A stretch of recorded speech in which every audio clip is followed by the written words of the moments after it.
Our theme this month has been Love It. February, of course, is the big love month, at least according to Hallmark.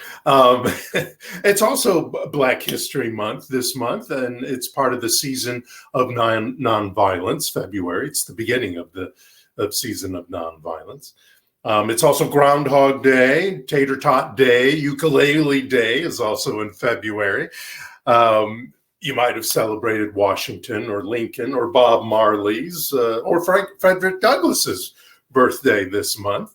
The periodic table has its own day in February, and so does Doggy Bones and Toothaches. I'm sure you all celebrated Toothache Day. Chinese New Year started on the 12th, and it's the year of the ox. We also had a Jewish holiday just a couple of days ago on the 26th.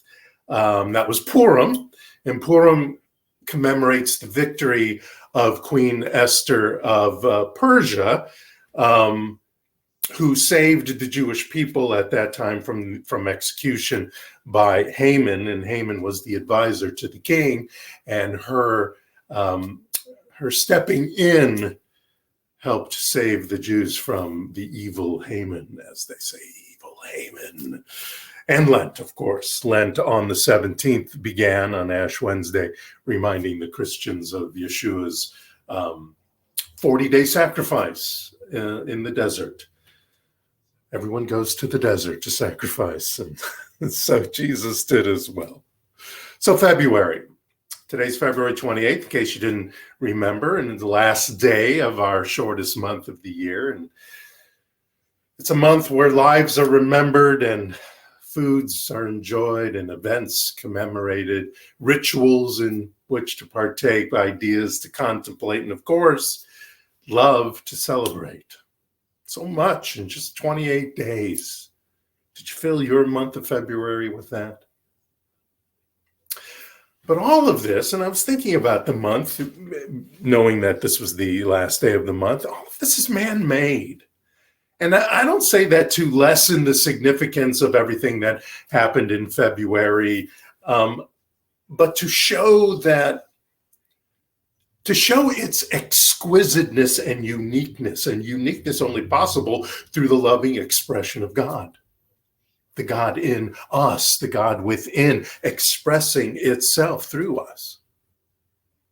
I want to read a little quote from Joel S. Goldsmith from his book, The Art of Meditation. And he wrote, "In going within, we do not turn to our own spirituality or our own goodness or our own strength or our own knowledge, but we go within to unleash the infinite invisible." Unleash the infinite invisible. My friends, we are individuations of the one universal power and presence there is in the universe. What the scientists may call the Big Bang, what others may call God or the divine. And we each act in this oneness to unleash that invisible, infinite invisible from within. We don't have to spend days in the deserts or atop a mountain or living in a cave for years and years. Each are their own mystics. Each one of us are our own mystics, able to live the mystical experience by just letting God in them be God in them. As them. You are the divine right now. Really, nothing needs to be added. Nothing needs to be taken away. You are the divine right now. It is your birthright. Now, I'm not talking about your actions. I'm talking about the essence of who you are. Your uniqueness, talents, dreams are all waiting for you, for me, for each of us to wake up to this. Wake up to this truth and accept our divinity. It's only our resistance to this truth that gets in our way. When we resist, we strive against, we oppose something. And doing that is the polar opposite of working a resolution. of working a revelation into our lives. Changing things in our lives begins with not wanting to experience this or that anymore. I get that. That's how it intellectually shows up. We want to set up a barrier so that we don't relive that experience or relive that belief or that idea. But that's where the resistance should quickly end. That intellectual exercise of knowing, I don't want that in my life anymore, whatever it is. From biting your nails, from something else going on in your body that you don't want anymore, whatever that is. You know, one of the notorious creatures from the Star Trek universe are the Borg. In the 1993 season finale for the Next Generation series, the evil Borg introduced themselves, and they sent out an audio message to those whom their collective, because the Borg was a collective of cyborgs, and they would absorb the humans or the sentient beings into this cyborg collective, and they would say to them, you are the Borg. Your biological and technological distinctiveness will be added to our own. Resistance is futile. Now, wow, you may think, Rev J is comparing our oneness with the universe to the spirit of the idea of the Borg? That I'm saying that somehow in our connection with the universe, with the divine, we are a Borg-like, having a Borg-like experience? In a way, yes. I don't claim that we're all some sort of spiritual cyborgs running around the earth, but take away our biology, take away our technology, and what is left? What is left is our etiology, our causation, our origination, our most basic self, our godness. We are in a collective of sorts, not evil like the Borg, but one that is available through the conscious activity of embodying spirit. A complete emancipation as we embody spirit more and more from discord in our lives. And, you know, it is only us. It is only our consciousness and our beliefs that allow us to release that idea of not having discord in our lives. It doesn't go away without our permission. I want to switch a little bit and talk about what happened on July 9th, 1868. And that's when the 14th Amendment to the United States Constitution was ratified. And give me a second, I'll get to why I'm bringing this up. I want to read a quote from Garrett Epps. He's a professor of constitutional law at the University of Baltimore. And he wrote this about the 14th Amendment. He said, its centerpiece is the idea that citizenship in the United States is universal, that we are one nation with one class of citizens, and that citizenship extends to everyone born here.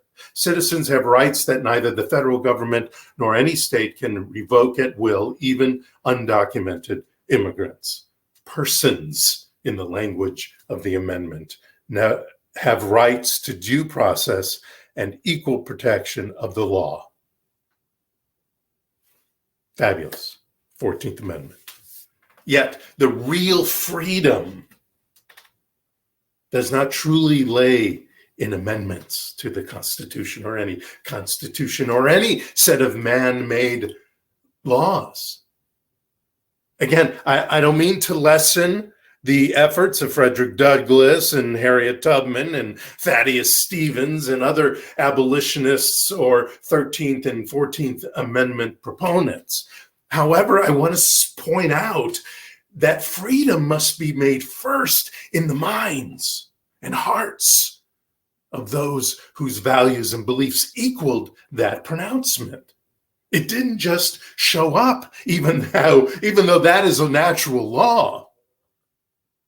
It didn't just show up until we decided as people, individuals, and then as a collective, that needed to be codified. Now, it may have started as some form of resistance, of course, resistance to the hate that was out there, the inequality and unjust actions and ideas that was out there, but accepting it first.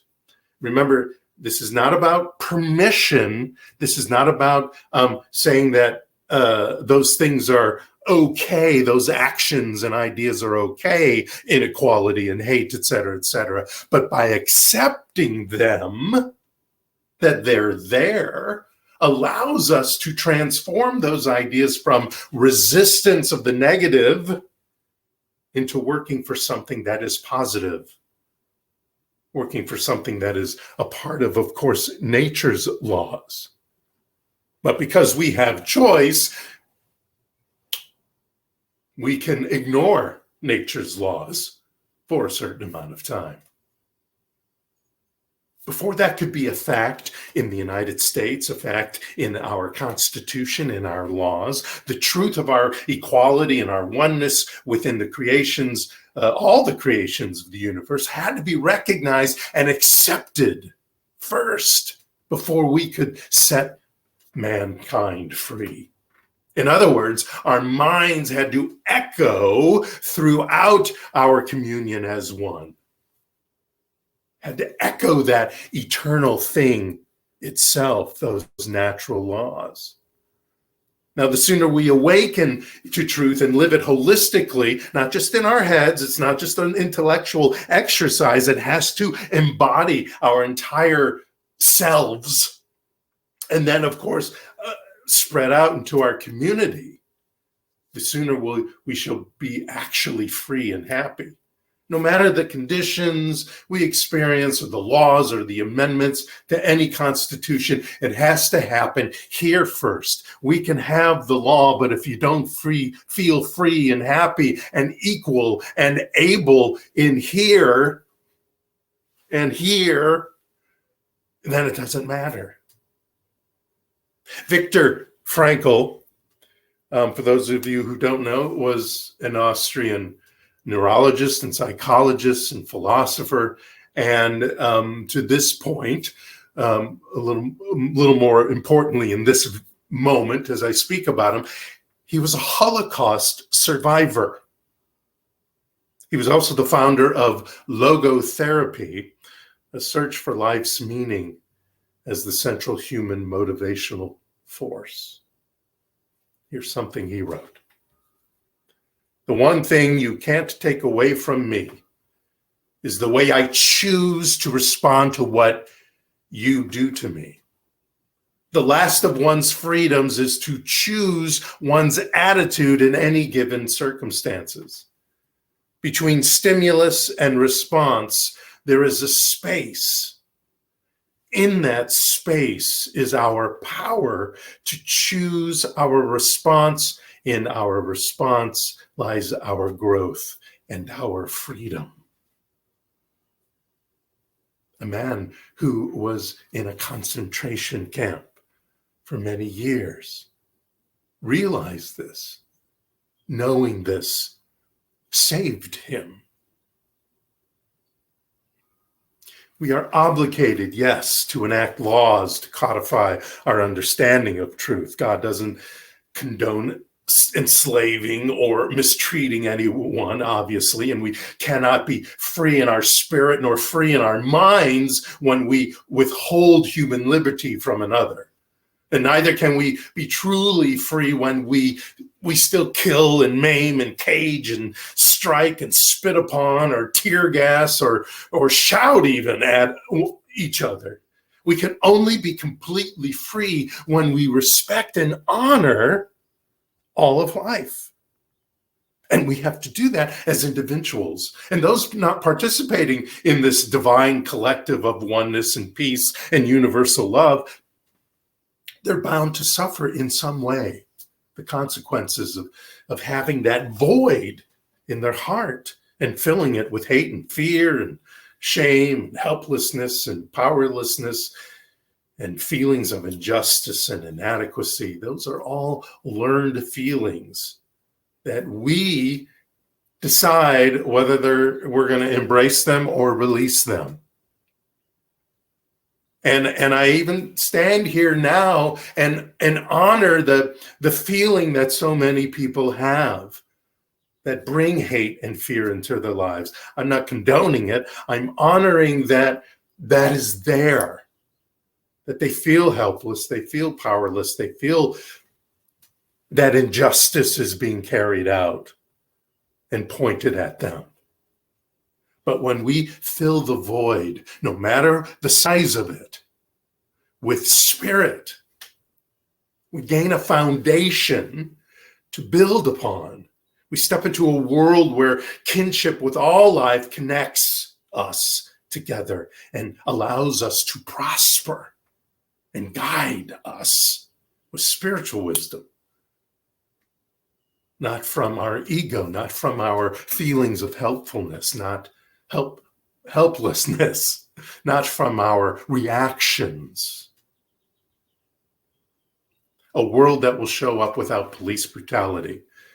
A world that will show up without white privilege or any cultural beliefs of superiority and its inherent arrogance and delusions.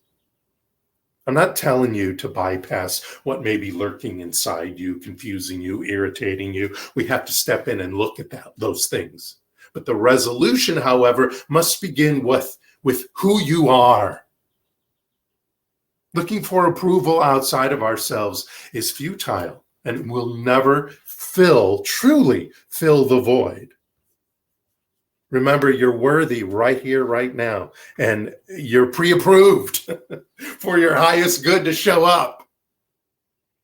Teilhard de Chardin wrote, "Joy is the infallible sign of the presence of God."